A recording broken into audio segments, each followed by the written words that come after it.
عشان نتجمع، احلى فرحة السنة دي.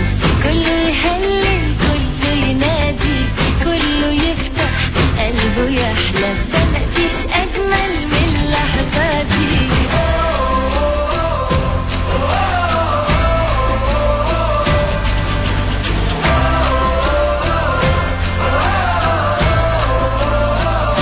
حبيبي احلى فرحة السنة دي، كله يهلل كله ينادي، كله يفتح قلبه يحلم، ده مفيش اجمل من اللحظة دي.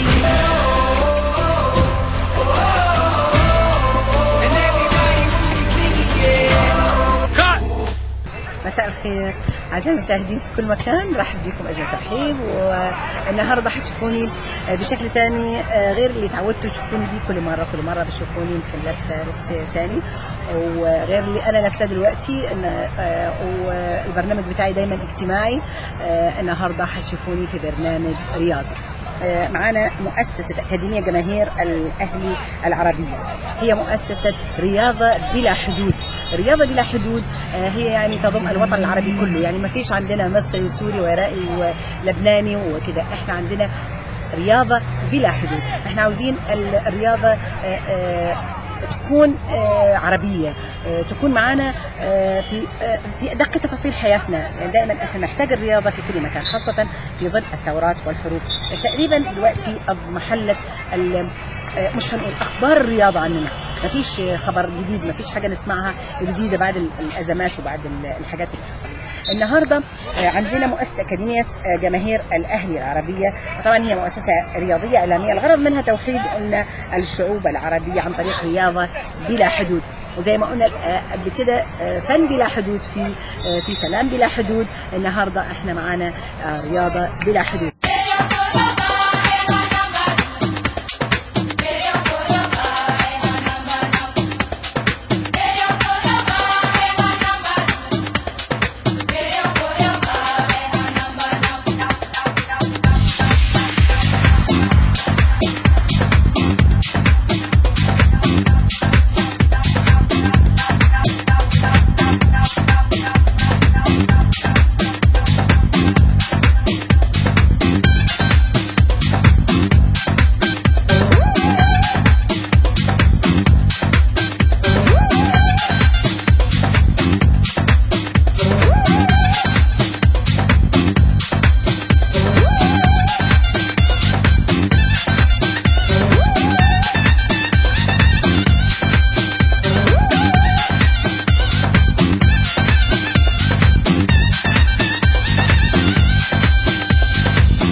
النهارده كابتن رمضان المصري رئيس مجلس إدارة المؤسسة والمجلة اللي انتم شايفينها معاكم، مجلة جماهير الأهلي والقناة. فنرحب بأجمل ترحيب. ايه رأيك في المؤسسة؟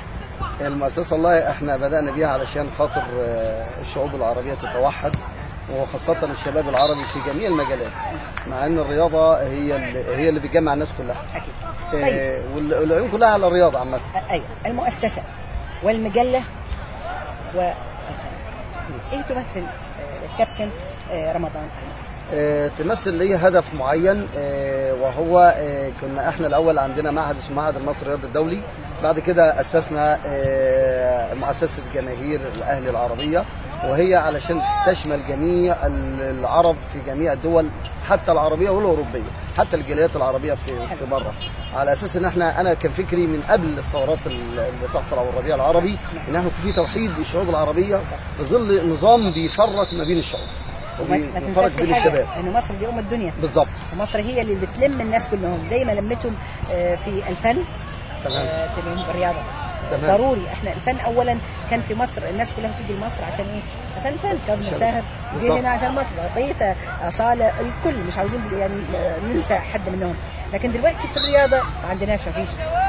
دلوقتي المؤسسه دي الاكاديميه دي هي اللي هتحصل، هي البنيه الاولى منها هتنطلق. بالظبط. إيه؟ بالظبط، هي الاشاره الاولى اللي تتجه ان هي تحتضن الشباب العربي، خاصه زي النهارده لما عملنا لقاء ما بين وحده الشعوب الجاليات والشعوب العربيه والشباب العربي. يعني اول لقاء لينا كان مع العراق، وبعد كده ان شاء الله مع سوريا، وان شاء الله بعد كده مع اليمن، مع كل الشعوب العربيه لازم يتكاتفوا مع بعض. حلو. زائد ان احنا لينا فروع بره، في الحمد لله المؤسسه لها فرع في ميلانو في ايطاليا، ولينا في نيويورك في امريكا، ولينا في الحمد لله في المانيا فرع لينا، وفي فروع برضه في السعوديه في جده، وفي لبنان، وفي بيروت في لبنان، وفي الكويت، وفي دبي في الامارات لينا. ده كل فروع لينا غير في مصر كمان الحمد لله 26 فرع في مصر. طيب نقول اهداف المؤسسه او الاكاديميه، اهدافها احنا قلنا رياضه بلا حدود. طيب اهدافها عرفناها، لكن المخطط ان احنا الايام الجايه مش رياضه بس، هو في فن، وفي حاليا مسرحيه اسمها ثوره الزنجي، الاخراج لطارق عزت، شاب من الشباب الصاعدين المخرجين، وحاليا صورنا نصها بس متوقفين لحد اعلان نتيجه الانتخابات المصريه. بعد كده هنعرض على السبير ونعرض صوت الصاوي وعلى مستوى الجمهوريه وخارج مصر كمان، ضمين فيها شباب من العرب، بنات واولاد من الدول العربيه، بنمثل كلنا الربيع العربي زي ما احنا قلنا وحده الشباب العربي. طيب اقدر اعرف انتوا الامكانيات منين؟ الامكانيات او من راعي الموضوع ده؟ الراعي هو رمضان المصري، راعي الاساسي للمؤسسه. المؤسسه فرديه، وبيدعمونا بجهودهم مجلس الاداره. مجلس الاداره مجموعه كبيره جدا من مجالس الاداره موجودين معانا، من الشخصيات الكويسه جدا، بيدعمونا بالشغل والفكر، ومفيش حد بيأثر في حاجه. أكيد. كلنا لنا اهداف ان احنا نوحد زي ما احنا قلنا، واركز تماما على الشعوب العربيه او الشباب العربي. الكلام دوت من سنه 2004 1/1/2004. طيب تاريخ المؤسسه 1/1/2004. احنا عاوزين نعرف دلوقتي المقر فين؟ المقر في المقرات، ما انا قلت في كذا فرع. لا المقر هنا، احنا دلوقتي في 6 اكتوبر. في 6 اكتوبر فين؟ موجود في 6 عشان يعرفوا الشباب اللي يشوفوا القناه ويتعرفوا في 6 اكتوبر. في 6 اكتوبر الحي الثامن. الحي الثامن فين؟ قول لنا العنوان كامل عشان الشباب يجوا. لازم كده. هو الحي الثامن، المجره الرابعه، عماره 27 جيم، في شارع 7 بجوار مستشفى الزهور. ما تنسوش خليكم معانا، والعنوان ده تحفظوه عشان تيجوا وتسجلوا معانا وتكونوا من الأوائل اللي هنا في أكتوبر، ونجتمع دايما على الخير وعلى الحب، ودايما تكونوا معانا يا ربي، ورياضة بلا حدود. طيب دلوقتي هنقول تاريخ الكابتن رمضان المصري. احنا سيبنا دلوقتي من الأكاديمية، نبتعد شوية عنها. تمام. ايه رأيك؟ تمام. عشان المواطن العربي الرياضي العربي يشوف مين الكابتن رمضان. انا اولا كنت لاعب كونغ فو من سنه اول الكونغ فو ما دخل مصر، ولعبته انا وانا كان عندي 8 سنين، مش يعني من 79 لعبت الرياضه الكونغ فو والكاراتيه، وبعد كده اتجهت للكيك بوكسنج اول ما دخل برضه مصر. الحمد لله حققت فيه شغل دولي الحمد لله على مستوى الدول العربيه وبعض الدول الاوروبيه. الحمد لله طلعنا ابطال من عندنا منتخب مصر الحمد لله، وحققنا انجازات بفضل ربنا سبحانه وتعالى في مجال الرياضه ومن البنات والاولاد، وكانوا منهم ابطال عالم الحمد لله، وبيمثلوا منتخب مصر في الكيك بوكسنج وعامه في الكونغ فو. طيب عندكم موقع على النت؟ عندنا موقع جماهير اهلي .com ده على الموقع، وعندنا موقع المجله مجله جماهير الاهلي العربيه دي موقع المجله. عندنا موقع صفحه برضه خاصه بالانتاج الفني واسمها فن بجد. طيب عندكم على الفيسبوك؟ على الفيسبوك. ايه يعني لان الشباب اكثر، يعني اكثر الشباب اكيد انتوا كلكم معايا انه تفتحوا دايما الفيسبوك اكثر حاجه. بيخش على جماهير اهلي جماهير اهلي .com بتطلع له المؤسسه كامله. لو عايز يقرا عن المجله برضه بيلاقي مجله جماهير الاهلي العربيه او الداخليه.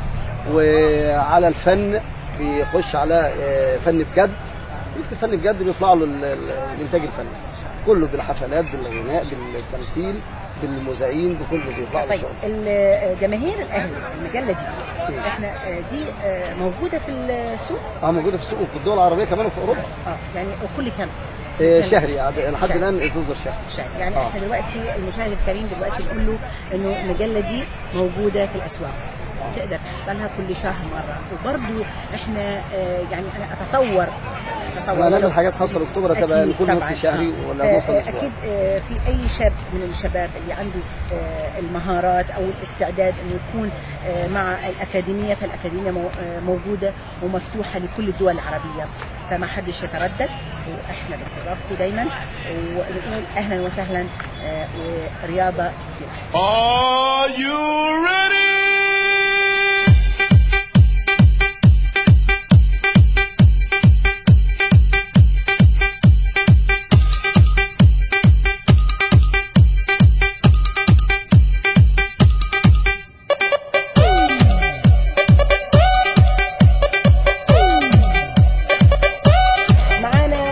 كرار عبد الهادي مدرب ولاعب كابتن الفريق.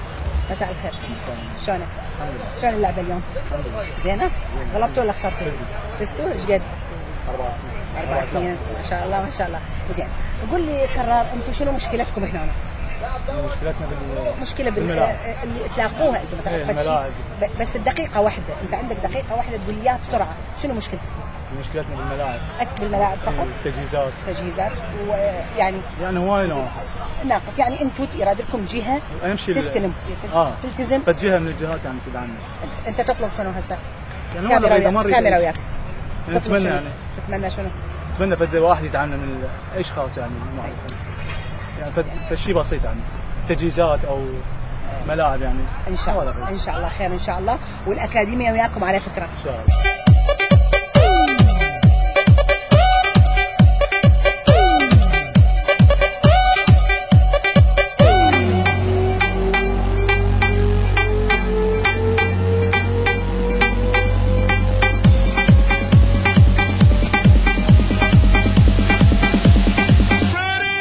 ويانا هسه محمد سامي هاشم مدافع الفريق، راح نسأله نقول له شنو رأيك باللعبة اليوم؟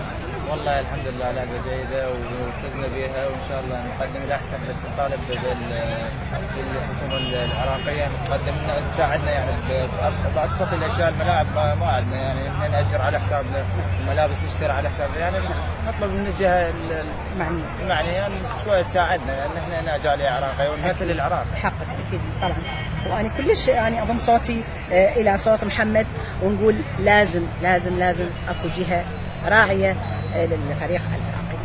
شكرا.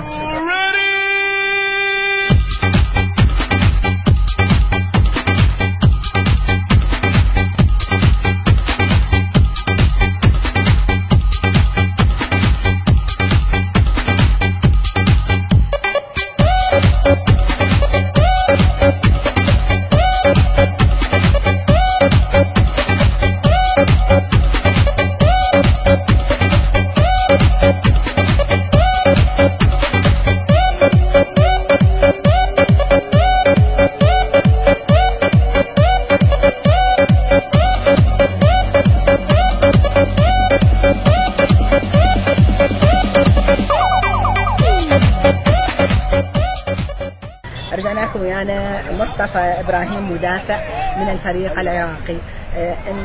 نرحب بيك. مساء الخير مصطفى. شلونك؟ لعبتوا زين اليوم؟ الحمد لله. مبروك الفوز لكم. وانتم بالرغم انه يعني امكانياتكم بسيطه بس ما شاء الله عليكم يعني. الحمد لله. الحمد لله. طيب انا راح اسالك على الاكاديميه، انت شفت الاكاديميه المصريه؟ بس هي شنو رياضه بلا حدود، يعني انت بامكانك انه تقدم الاكاديميه ويقبلوك اذا انت واذا واحد من سوريا واذا من اي دوله عربيه. شنو رايك بهاي الفكره؟ عجبتك؟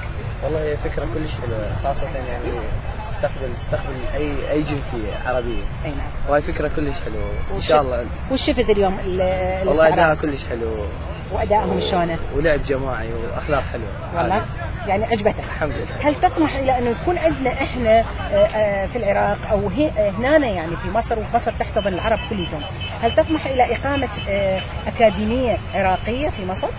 والله يا ريت، احنا نتمنى هيك فكرة وعلى الأقل يعني يدعمون الجالية العراقية. أكيد طبعا إن شاء الله، إن شاء الله راح يدعموكم، وإن شاء الله أنا أشكرك جدا على هذا اللقاء ولو بسيط، بس إن شاء الله المرة الجاية راح تكون لقاءاتنا أكثر وأوسع.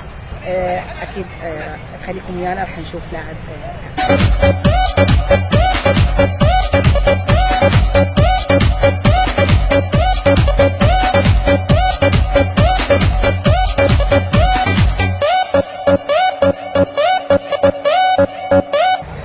رجعنا وياكم الفريق العراقي على أرض مصر العربية، مصر أم الدنيا والأكاديمية اللي تحتضن الشباب العرب. نقول رياضة بلا حدود. خليكم ويانا. علي عادل مدافع الفريق العراقي. أنت اليوم ما لعبت، يقولون أنت مصاب، وأنت تقول أنا عندي امتحانات، عابرك بالاثنين. زين، شنو رأيك بهاي الأكاديمية؟ أكاديمية حلوة ويلعبون زين، مقدمين حتى بأعمار كبيرة وصغيرة، بس هم يعني بس محتاجين الدعم وملاعب أيضا يعني تساعدهم إنه تتطور أكثر وأكثر. ممكن يعني إذا شفت من العراق أو يعني شيء كان العراق يجي يراقبهم شيء يعني ممكن يطورون سبيل المنتخب. هم لاعبين يعني زينين ويلعبون كل الأماكن وشباب أيضا، ممكن يعني أتصور إذا انتبهوا عليه ممكن يفيدون المنتخب. أكيد. زين، أنت تطمح إلى أنه يكون عندك مكان تتدرب فيه بس أكاديمي، يعني مكان طبعا أي لاعب يعني لاعب القدم يحب يعيش مكان. يعني عجبك الاستمرارية؟ يعني طبعا يعيش الاستمرارية، هي الرياضة طبعا. أكو بمخك استمرارية ولا هي بس هواية؟ لا استمرارية، وطبعا هي بعد الدراسة استمرارية، ويكون يعني بس في اكو شغله لازم تساعدك عليها تشجيع. نعم. بس هذا تشجيع بلاقينا. ان شاء الله اكو تشجيع، والتشجيع هذا راح تشوفوه من الاكاديميه على فكره. طيب اذا الاكاديميه طلبتك الى انه تكون احد اللي تتدرب وياهم وتكونوا وياهم، توافق؟ يوم قبل الوقت. اذا انت راح تكون ويانا ان شاء الله، واهلا وسهلا.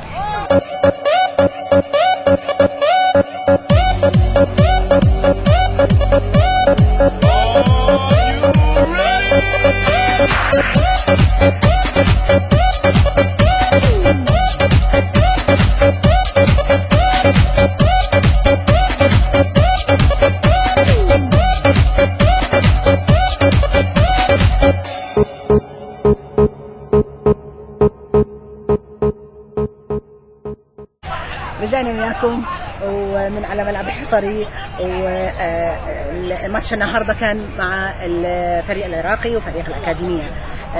ويانا هسه نرجع برضو للهجة العراقية، ويانا حارس المرمى صقر عمر. صقر، شو رأيك باللعبة اليوم؟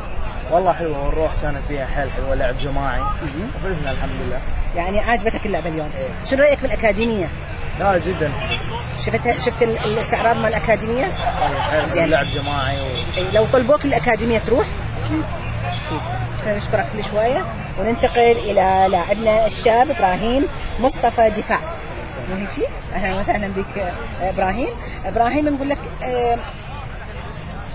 ما راح أقول لك شنو رأيك، لكن أقول لك هل تطمح إلى وجود أكاديمية عراقية على أرض مصرية؟ أكيد طبعا، هذا الشيء يدعمنا ويخلينا يعني نلعب بصورة أحسن، ونشوف يعني احنا لسه بالتجهيزات، ويعني الناس تدعمنا حتى يعني نبدا يعني نقول احنا صغار يعني. اكيد طبعا اكيد. طيب زين، اذا الاكاديميه طلبتك توافق؟ طبعا اسمعيني ما حلو. هذا صار احنا الشباب كليتهم يعني اي واحد نقول له على الاكاديميه لو طلبتك يقول ايه اوكي موافق. اذا احنا اوكي بالنسبه للاكاديميه. مصطفى عوض. انت طبعا يقولون دائما انت تشبهني، بحيث انه انا اقول اليوم اثناء الماتش بقول لهم انتم مين تصوروا ابني من اللاعبين؟ فقالوا دغري قالوا مصطفى. انا قلت لهم لا ده صقر ابني، بس يلا ما فيش فرق، هم كلهم اولادي. بس اريد اعرف من عندك المستوى انت اللي واصل الى، هل انت مقتنع انه انت واصل الى مستوى يأهلك انه تلعب حاليا؟ لا طبعا احنا يعني نحتاج دعم، يعني ما حد يدعمنا، احنا نساعد نفسنا واحنا شلون انتم تلعبون؟ يعني شلون تتدربون؟ يعني احنا بدنا نحجز ملاعب، وعندنا الكابتن قرار مع فريق هو اللي يسوي يعني لعبات كلها احنا اللي بدنا نساعد. هذا الدريس والملابس مين؟ احنا مشتركين. انتوا يعني على حسابكم؟ احنا بس اللي حد يدعمنا. طبعا انا ما اريد اقول شيء، لكن اقول ربي يعين العراق، وربنا يعين هذول الشباب، لازم ندعمهم. يعني الى اي شخص بده يسمع صوتي بده يشوف الشباب اللي قدامه، يحتاجون الشباب دعم، والشباب العراقي يستاهل. زين انا ابراهيم، مو ابراهيم مصطفى؟ علي حسن. لا علي حسن هاي شنو يعني؟ يلا ما يخالف. علي حسن مهاجم. علي حسن، اللياقة مالتك أنت شلون توصل للياقة اللي أنت فيها؟ شلون؟ أقتنع مثلا، وأنا هسه بالنسبة لي يعني امتحانات، فأني يعني تركت مضطر إنه أترك نعم. ففقدت أكيد فقدت جزء من اللياقة، ويعني وتعبت، لاحظت على نفسي إنه أنا في هاي اللعبة ما أديت، أنا يعني أعترف إنه أنا ما أديت. وما مقتنع بمستواي، وان شاء الله بالعطله ان شاء الله بتاريخ 1/7 نرجع نكمل. شنو رايك بالاكاديميه اللي دشوف قدامك الشباب لابسين؟ عجبك الوضع؟ لا عجبني صراحه، فيها مستقبل. تطمح الى ان يكون عندنا اكاديميه عراقيه بنفس المستوى؟ اكيد تدعمنا وتقوي طموحنا وامالنا. طيب. ان شاء الله. واذا الاكاديميه احد دز عليك وقال لك انت ويانا؟ اكيد يشرفني هذا الشيء. احنا طبعا نشكر الشباب اللي ويانا، بس نفس الوقت نقول انه تحيه الى الراعي الاول، الى هذه الاكاديميه، تحيه الى القناه، تحيه الى هذه المجله، تحيه الى الجريده، تحيه الى اي يد تمتد الى هؤلاء الشباب. الشباب حسب ما يعني زي ما نعرف، الشباب ده هو المستقبل. احنا لما ننمي الشباب، ننمي الرياضة، وخاصة أنه هي رياضة بلا حدود. انتظرونا للقاء.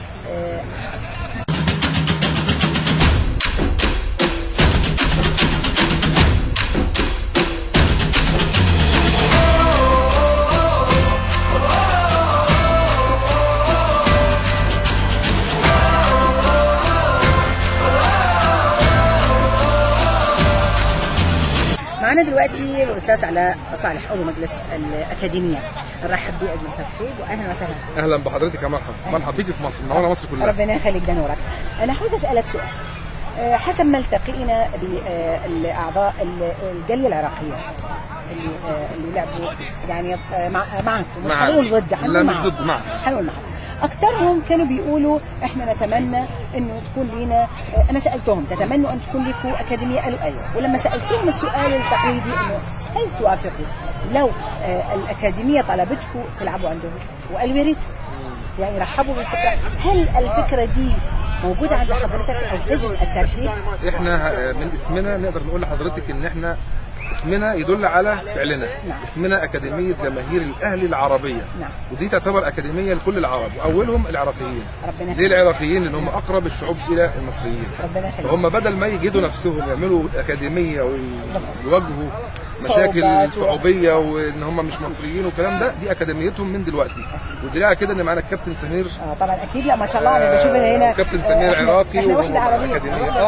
ومعانا سوريا والعراق واليمن كمان هيجوا. تمام. فبدل ما هم يجدوا نفسهم في إنشاء أكاديمية، دي أكاديميتهم من دلوقتي. أكيد طبعا. وبنقدم لهم كل التيسيرات هم عايزينها. ربنا يخليك، نشكرك جدا. عمر حضرتك. ربنا يخليك. نلتقي